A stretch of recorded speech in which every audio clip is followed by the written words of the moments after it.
मेरे प्यारे बच्चों, उम्मीद है कि आप लोग अच्छे होंगे।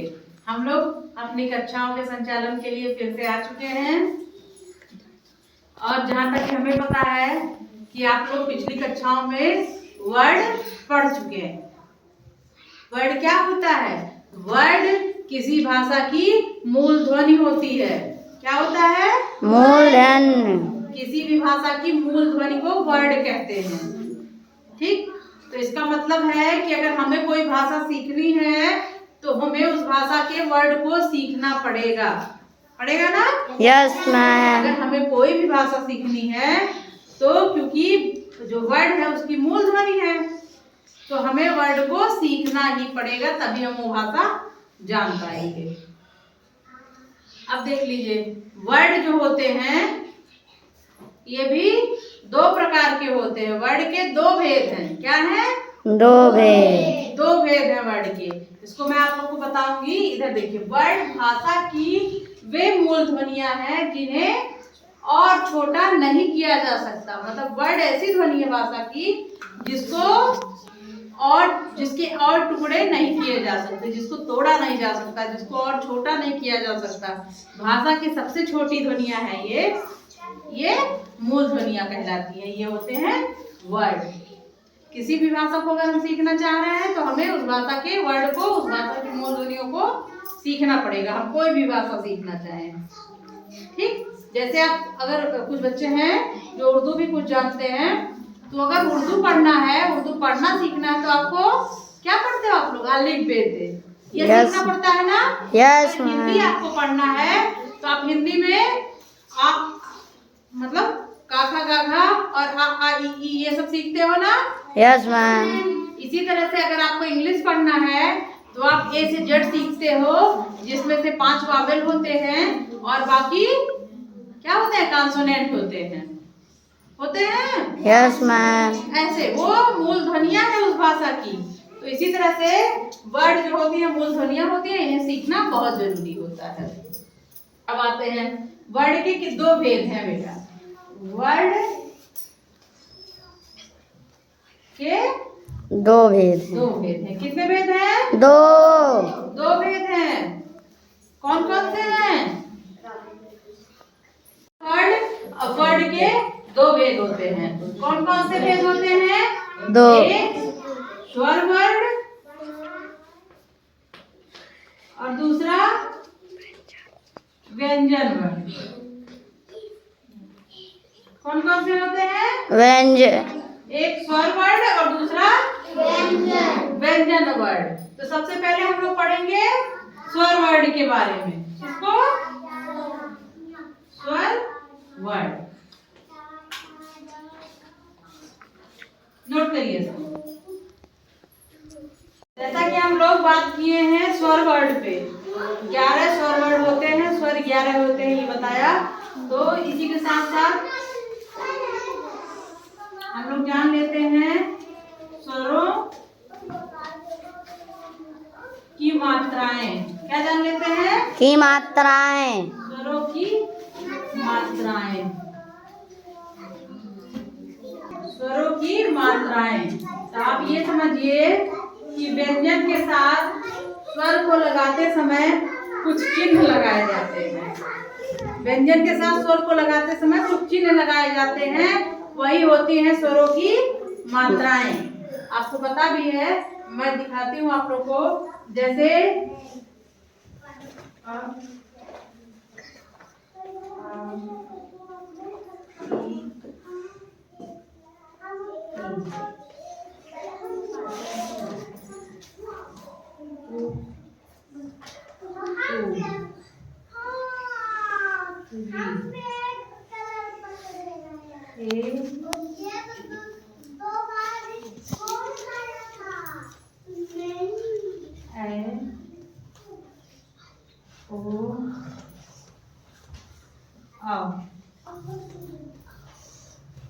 ये है ना, मैंने बताया व्यंजनों के साथ स्वरों को लगाते समय कुछ चिन्ह लगाए जाते हैं जिन्हें मात्राएं कही जाती हैं। तो छोटे आ में मान लीजिए कोई चिन्ह नहीं है, लेकिन जैसे आ पे आएंगे, आ की मात्रा ऐसे लगाते हैं। ये चिन्ह जो है यही स्वरों की मात्रा कही जाती है। ई जो है ई को इस तरह लगा देते हैं ना। Yes ma'am. और ये बड़ी ई को पीछे से इसी वर्ड के पीछे से ऐसे लगा देते हैं तो हो जाती है बड़ी ई। अब यहाँ हो जाता है ये इसका चिन्ह है छोटा ऊ का और ये वाला बड़ा ऊ का। और किसी अक्षर के नीचे इस तरह से लगा दिया जाए तो ये री का हो गया और अक्षर के ऊपर इस तरह से ए का हो जाता है। और अक्षर के ही ऊपर जब हम दो चिन्ह लगा देते हैं तो ये ऐ का हो जाता है। और अक्षर के पीछे एक लाइन खींच के ऊपर एक चिन्ह लगाते हैं तो वो ओ का चिन्ह हो जाता है, ओ का निशान हो जाता है। और जब उसी लाइन में हम दो मात्राएं लगा देते हैं अक्षर के पीछे एक लाइन खींच के तो अ हो जाता है। बेटा मैं आपको यही बताना चाह रही थी कि स्वरों की मात्राओं के बारे में कि जैसे व्यंजन के साथ जब हम स्वरों को यूज करते हैं तो स्वरों के लिए कुछ चिन्ह हैं जो चिन्ह लगाए जाते हैं उन्हें ही स्वरों की मात्राएं कही जाती हैं। अब ये जो है ये स्वरों की मात्राएं हैं, ये स्वरों के चिन्ह हैं जो मात्रा के रूप में लगाए जाते हैं। अगर आप स्वर जान गए हैं, व्यंजन जान गए हैं तो सबसे पहले मात्राओं को सीखना जरूरी होता है, तभी आप किताब पढ़ पाते हैं, तभी आप किसी वर्ड को, किसी शब्द को और किसी वाक्य को पढ़ सकते हैं। समझ में आ रही है स्वरों की मात्राएं? Yes ma'am. स्वर 11 हैं और स्वरों की मात्राओं के चिन्ह कुछ इस तरह से हैं जो लगाए जाते हैं। ठीक है? Yes, इसमें ma'am. मैंने एक छोटी सी एक्टिविटी भी आप लोग को बताई थी। अभी तक हम लोग ने बात किया स्वर वर्ड के बारे में। किसके बारे में? स्वर वर्ड। स्वर वर्ड के बारे में बहुत बृहद चर्चाएं हुई ना? Yes, बहुत सारी ma'am. चर्चा स्वर के ऊपर हुई। अब हम बात करेंगे व्यंजन वर्ड के बारे में। किसके बारे में? व्यंजन वर्ड। तो हम बात करेंगे व्यंजन वर्ड। अब हमारी बातें होंगी व्यंजन वर्ड के बारे में। व्यंजन पता है आप लोग को? तो आप ही लोग बताइए कि व्यंजन क्या होता है? स्वर के बाद जितने बचते हैं का खा गा घा अंगा और चाचा जैसा इस तरह से ये सब व्यंजन होते हैं। क्या होते हैं? व्यंजन। तो हम पढ़ेंगे व्यंजन वर्डों को। लोग पढ़ रहे थे व्यंजन वर्ड के बारे में, बहुत सारी चीजें जाना हम लोग ने। व्यंजन वर्ड किसे कहते हैं, व्यंजन वर्ड में मुंह से निकलने वाली हवा किधर से निकलती है, मतलब कहाँ से टकरा के निकलती है, वो उसको क्या कहते हैं? उच्चारण स्थान कहते हैं। आगे हम लोग व्यंजन देख लेते हैं। व्यंजन में एक व्यवस्थित क्रम होता है। जैसे कहीं से भी आप लिखना शुरू करते हैं, ऐसे लिखते हैं वैसे लिखते, वो नहीं होता है। व्यंजन में देखिए इस तरह से व्यंजन लिखे जाते हैं। ये होता है का वर्ग।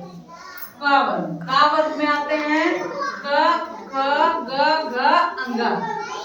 दूसरा आ गया चा वर्ग में आता है चा छा जा झा इया। तीसरा आ गया टा वर्ग में आता है ट ठ ड ढ अड़ा। उसके बाद आता है ता वर्ग थ द ध न। ये है पावर में आता है प फ ब भ म। इतने वर्ग बनाए गए हैं व्यंजन में। हमारे इतने जो 1 2 3 4 5 वर्ग बनाए गए हैं व्यंजन में। इसके बाद आता है अंतस्थ व्यंजन। देखिए हमने लिखा है अंतस्थ, लिखा है ना? Yes ma'am. अगर कोई पूछता है कि अंतस्थ व्यंजन क्या है, कोई पूछे या ना पूछे, पेपर में पूछा जाता है अंतस्थ व्यंजन क्या है।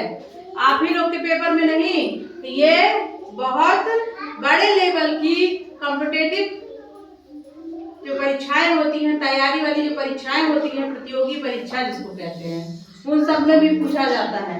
जैसे पूछ लिया अंतस्थ व्यंजन क्या होता है, अंतस्थ व्यंजन कौन कौन से हैं? य र ला व, ये 4 जो है ये अंतस्थ व्यंजन है। इसके बाद आता है ऊष्म व्यंजन। ऊष्म व्यंजन एक समझने के तौर पे एक समझ लो, ऊष्म व्यंजन जिसमें मुंह से गर्म हवा निकले। जैसे देखो सा, तीनों सा का जब उच्चारण करो सा, ये तीनों सा का जब उच्चारण होगा या हा का होगा ह, तो ये ऊष्म व्यंजन है। कौन सा व्यंजन है? ऊष्म व्यंजन। हम लोगों ने व्यंजन वर्ण को पूरा पढ़ा। आगे आप लोग को हम बताएंगे कि का वर्ग के, चा वर्ग के, टा वर्ग के, ता वर्ग, पा वर्ग के, इन सबके उच्चारण स्थान आगे हम आगे की कक्षाओं में बताएंगे, आगे की क्लासेस में अपने। तब तक अभी आप लोग इतना समझिए कि व्यंजन वर्ण क्या होते हैं और कौन कौन से होते हैं, उसमें क्या होता है। ठीक, इतना आप लोग समझिए और उच्चारण स्थान इनके हम बताएंगे। तो वर्णों के व्यवस्थित क्रम को ही वर्णमाला कहते हैं। क्या कहते हैं? वर्णों के व्यवस्थित क्रम को वर्णमाला कहते हैं। वर्णमाला के अंदर आ से लेके या तक की चीजें आती हैं। क्या आती है? आ से लेके ज्ञा तक, जिसमें आ से आह तक स्वर है और का से ज्ञा तक व्यंजन है। इसका मतलब कि वर्णमाला में स्वर और व्यंजन दोनों आते हैं, दोनों आते हैं। और स्वरों की संख्या 11 और व्यंजनों की संख्या 33 है। समझ में आ रहा है? ठीक है, तो वर्णमाला समझ में आया। वर्णों के व्यवस्थित क्रम को वर्णमाला कहा जाता है। द्वित्व व्यंजन। कौन से व्यंजन? द्वित्व व्यंजन। द्वित्व व्यंजन। ये द्वित्व व्यंजन क्या है? इसको कभी सुना तो नहीं होगा आप लोगों ने? नहीं। सुना है? नहीं सुना होगा। इसका क्या है? जब दो समान व्यंजन एक साथ आते हैं, जब दो समान व्यंजन एक साथ आते हैं तो पहला व्यंजन आधा लिखा जाता है।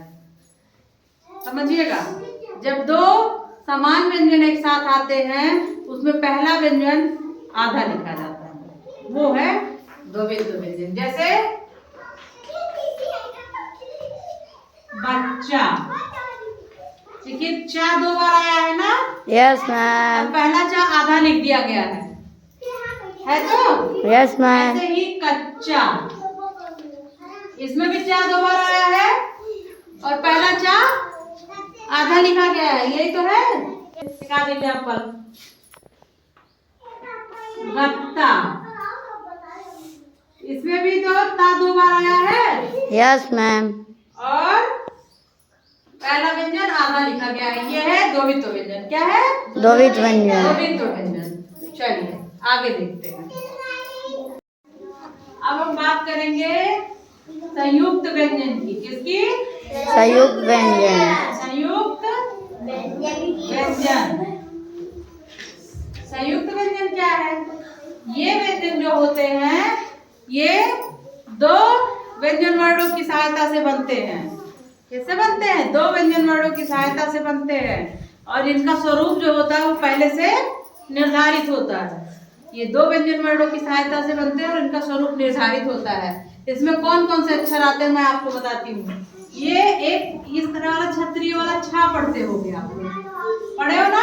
Yes ma'am. एक त्रा पढ़ते हो, त्रा से त्रिशूल पढ़े हो? Yes ma'am. एक स्रा पढ़ते हो, स्रा, स्रा से श्रमिक पढ़े हैं? ये जो है ये सब संयुक्त व्यंजन है। कौन से व्यंजन है? संयुक्त व्यंजन। संयुक्त व्यंजन। झा लिखने के लिए हमें का है, शा है और आ है। इतने चीजों को हम मिलाते हैं तब ये छा बनता है। ये तीन अक्षर, ये तीन वर्ड मिलके छा बनाते हैं। क्या बनाते हैं? छा। अब देखिए ता है, र है, गलत लगता है, और आ है, ये मिलके तीनों